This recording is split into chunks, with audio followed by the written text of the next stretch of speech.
What I got, you can't buy.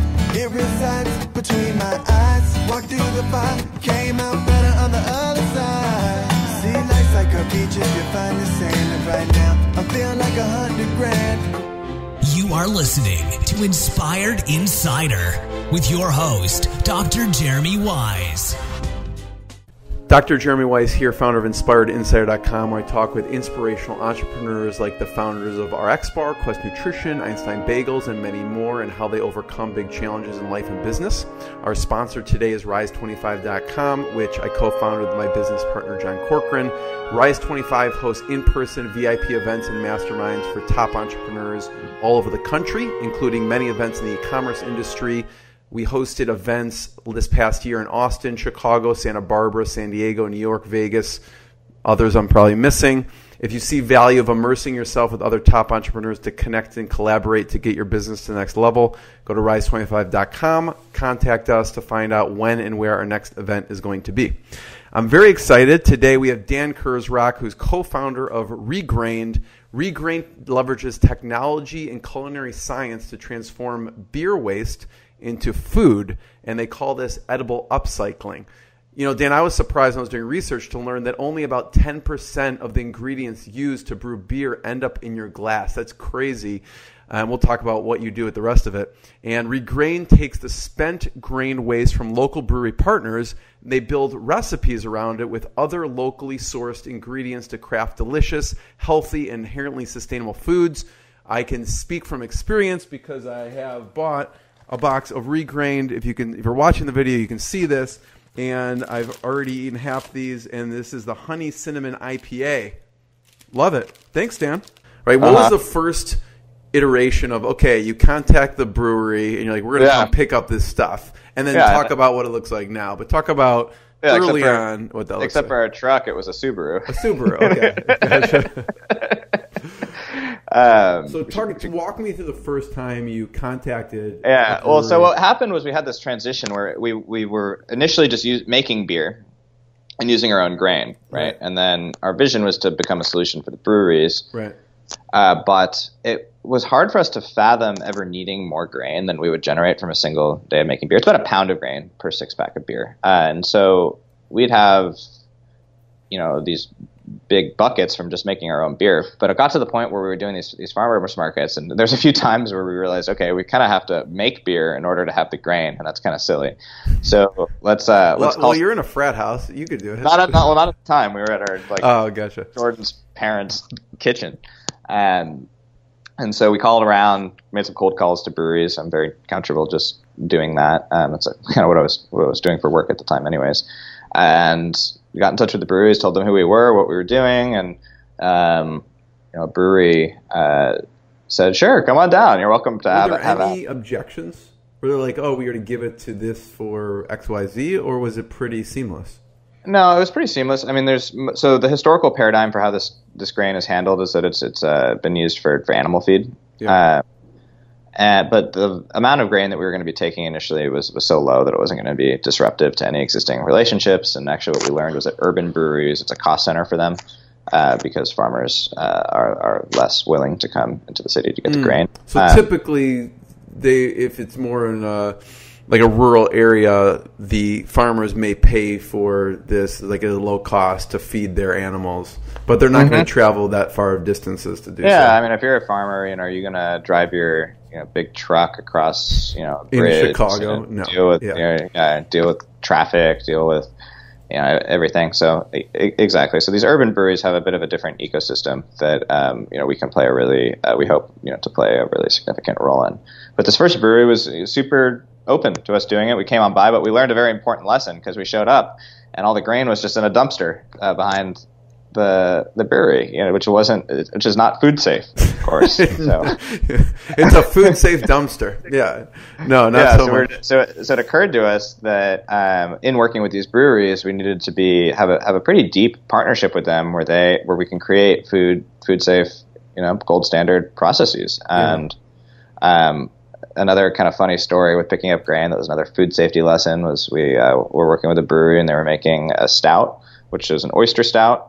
Turns out that the way this particular brewery does it is they actually run the beer through a bunch of oysters and then back through the grain. And so there was like oyster remnants, shellfish in the grain. And we were like, oh, we can't take that. So that, that helped us realize, okay, we got to also not only food safety in terms of like the process of collecting, we call it the harvest, harvesting the grain and turning it into regrained, but also knowing what their supply, I guess their supply chain and what it's probably a pain for them, I imagine, if they're used to just throwing it in a dumpster or something. Now they want them to kind of package it, right? I mean, the thing is that we're taking something for these breweries that has historically been basically cost and risk. Even the ones that are making, generating some revenue off of it, it's pretty marginal, and we're turning it into something that's all upshot. And brewers inherently, a lot of people forget, beer is an agricultural product, and brewers are very connected, and by and large, to the land and to being stewards of our planet. And so, from on a like philosophical level, there's a lot of enthusiasm for what we're doing. It's been kind of an open secret in the industry for a long time that this is a pretty overlooked resource, and they're excited to see us come in and propose a new solution. And we're making just to be perfectly candid, we're making a very small dent on the total volume of potential food that's up. Research, I don't remember if it was one of the brewers that you worked with, or there was some quote, I don't know if it was 30,000 pounds a week per brewery or something, like of this grain. Is that about accurate? That's like a medium-sized brewery. Yeah, that's a lot. That's a lot. Yeah, that's absolutely a lot. One brewery, 1 week. Yeah. And with our bars, where there's only so much grain that we can divert with that, which is why we're so excited about what we're doing with our flour and some of the development that we're doing with other food companies around incorporating our signature ingredient into their recipes, because there is still a massive loop to be closed, and we aim to do that through this technology that we've created and patented with the USDA, and also through the brand that we're building and kind of the goodwill with the marketplace that we're doing, where we're redefining something that used to be known as the artist formerly known as spent grain is now regrained super grain that is high protein, high fiber, makes an impact on saving the planet. So the first iteration is you take your Subaru and you pick it up. What was it contained in at the time? Just like food safe tubs, basically. Big containers that if you like go to the back of a restaurant, you see like big plastic containers that are rated for food handling, and then there's bigger and bigger versions of that. And now, how is it picked up? Now we have trucks. Yeah, so it's, are the trucks loaded?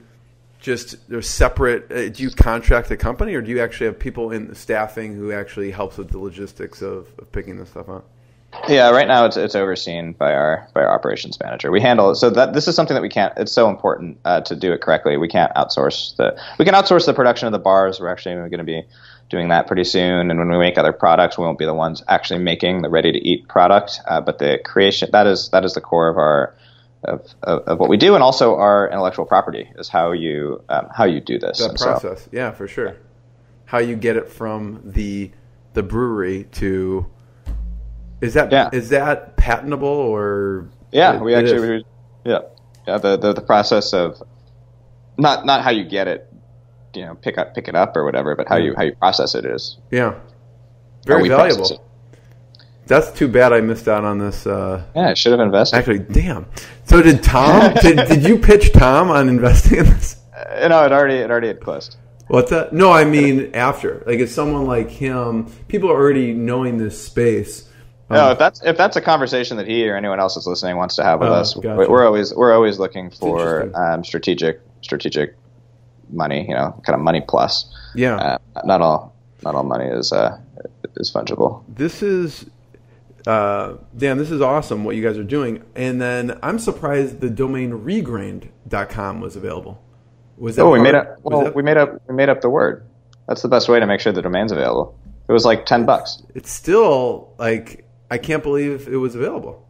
Yeah, I can't believe someone else didn't come up with this business before we did. So So what's next? People, for one, thanks, Dan, I appreciate it. And I always ask two questions on Inspired Insider, and people should really, this is, if you haven't gotten in early at this point, it's going to be huge. ReGrained.com, check it out. Support them by buying bars or whatever else they're doing, because they taste good and they're doing good. And I always ask, what's been the lowest point, and then what's been the proudest moment?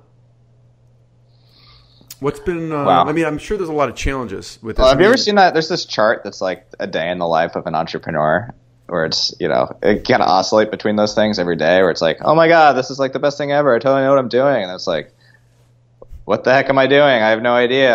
I've never done this before. I don't know anything. And you kind of like oscillate between those two extremes throughout a day.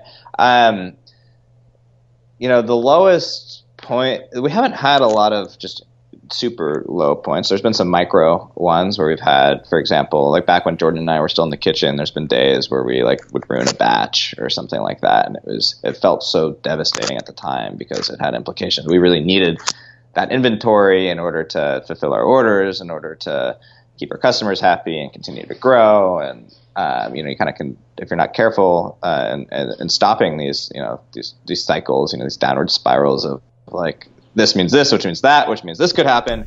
That can get really bad. I would say one of the proudest moments that we've both had recently, we actually just came back from this big trade show. It's called Natural Products Expo West. It's out in Anaheim every year. It's kind of like a who's who in the natural food and also just natural products space. We had a booth there, and it occurred to me and Jordan one time when we were, walking the floor, that while we were away from our booth, but not worried at all, and actually kind of relieved because some of the people there knew how to be in the booth and engage the traffic and the buyers, better than we can, and that we had this incredible team that we just trust implicitly to represent us to the fullest, and that we could kind of just like let ReGrained is bigger than ourselves. It was kind of this moment where we realized ReGrained is bigger than ourselves, which is really important because we see ReGrained as this extension of ourselves and an ability to make an outsized impact on the planet, and to be able to grow an organization that can, team that can do that, with us and also without us, in some cases was, I guess, just a really reassuring and powerful moment for us to have as founders. That was very clear. Yeah. It's going to grow beyond you. What good came out of Expo West for you? Well, how do you decide to do a booth as opposed to just going and walking the show? What made you just make the decision to get a booth? Yeah, so this year is the year that we're actually trying to grow in the marketplace and get our products out there. We learned last year we were at Expo West, but we were really just learning. Pretty wide-eyed. It's a pretty overwhelming experience.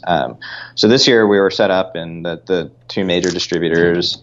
We know how to talk about our product to who, we have our pricing all figured out, our distribution figured out. And so we were really looking to close business. And it's also just always good to, for me, as my personal goal there is also just to meet the other leaders in the industry, especially those that are focused on using their business as a force for good. But it was a very sales focus this year, which is great because that's what we need to do right now. Dan, I want to be the first one to thank you. Everyone check out regrained.com. Any other places we should point people? Where can people get the product? They can go on Amazon, ReGrained, Amazon, ReGrained. There's a few other places on the internet where our distribution to actual stores is pretty focused in California at this point, but that's changing pretty quickly. But it's always great to get orders on our website, and we can have that relationship with you. And we'd love to hear from you, even if you just want to write us and let us know what you think of what we're doing or ask any questions. We're very, engaged in the digital community. So thanks for taking the time to hear me ramble about things. Thanks, Dan. Everyone check out regrained.com. And at that, I'm probably going to bite into this, so I don't have to talk anymore. So appreciate it. Awesome. Thank you. We'll talk soon. What I got, you can't buy. It resides between my eyes. Walked through the fire, came out.